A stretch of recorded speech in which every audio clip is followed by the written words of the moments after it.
Hello, and welcome to Beering in Mind Beer Reviews. Today we're going to look at a beer that is not a craft beer, but it's a beer from one of the Japanese major brewing companies, and that is Sapporo Brewery.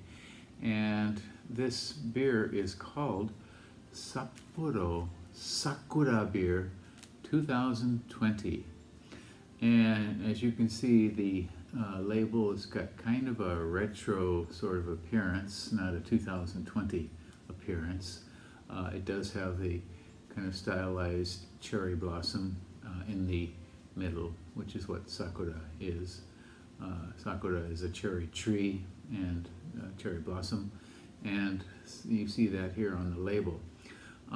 This beer, according to the information they have, is based on a recipe that Sapporo made way back in the Taisho era, which went from 1912 to 1926 in Japan, and so they claim it was based on a Taisho era to early Showa, and Showa began in 1926. Showa was when the Emperor Hirohito took over as a very young man.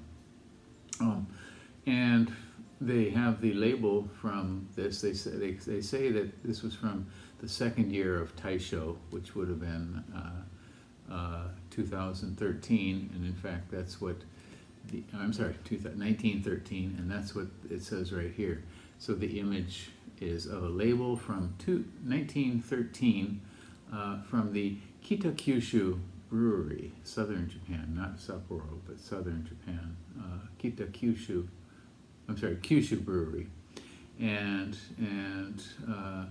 so they made this Sakura beer there apparently in 1913.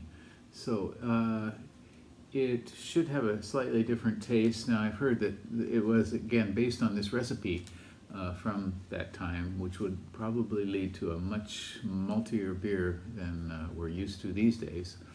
But I also heard from a friend that they have modified the recipe for modern tastes, unfortunately. Some breweries do like to do this. A few years ago, many years ago, Kirin released a series of beers trying to recreate their recipes from Taisho and from Showa, these historical periods in Japan, with mixed results. In any case, this is, once again, is Sakura beer from Sapporo Brewing Company. It is a 5% beer. It includes barley malt from foreign countries and Japan, also hops, of course, and rice. 5% beer. A lot of Japanese brewers like to include rice in their beers to lighten up the flavor and the body. Let's give this one a go.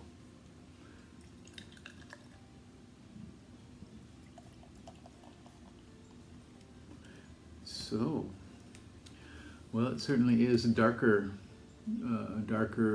has a more rounded, dark straw color than many lager beers do in Japan.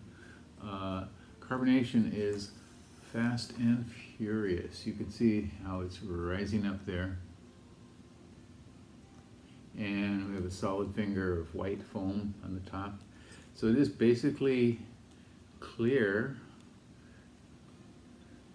and bright, sort of dark brownish straw. And let's give this, well, I'll put it through the light here. This is really a pretty beer. A lot of carbonation rising there.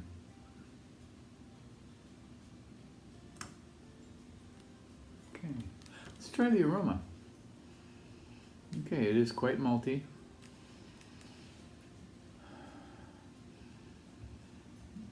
Very malty, in fact, for a Japanese lager.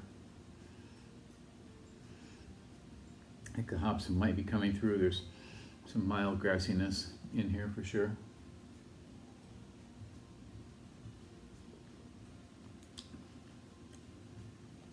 extremely malty. I think this is listed as a perhaps a pale lager or premium lager, but it might be a Dortmunder.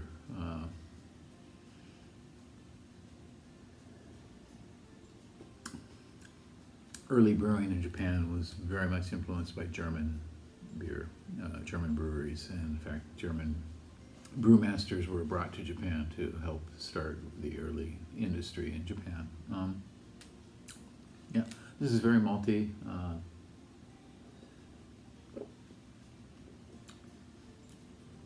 Nice malty sweetness through mid palate and to the finish. Kind of fades out there. The hops are present, but certainly not strong.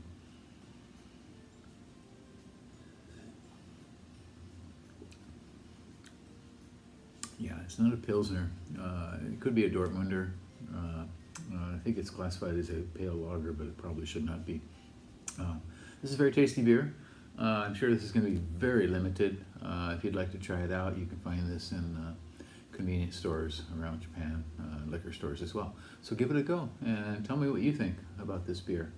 A lot of people like to focus their entire attention on craft beer, and that's fine. In Japan, however, the major brewing companies, unlike in some countries, can make excellent beer from time to time, and do make it from time to time. This is very, very competent, very well made, very malty, very tasty beer. So give it a go and tell me what you think, okay? And subscribe to the channel. That's it for today. Hope you're doing well. Please stay safe. Take care. Bye-bye.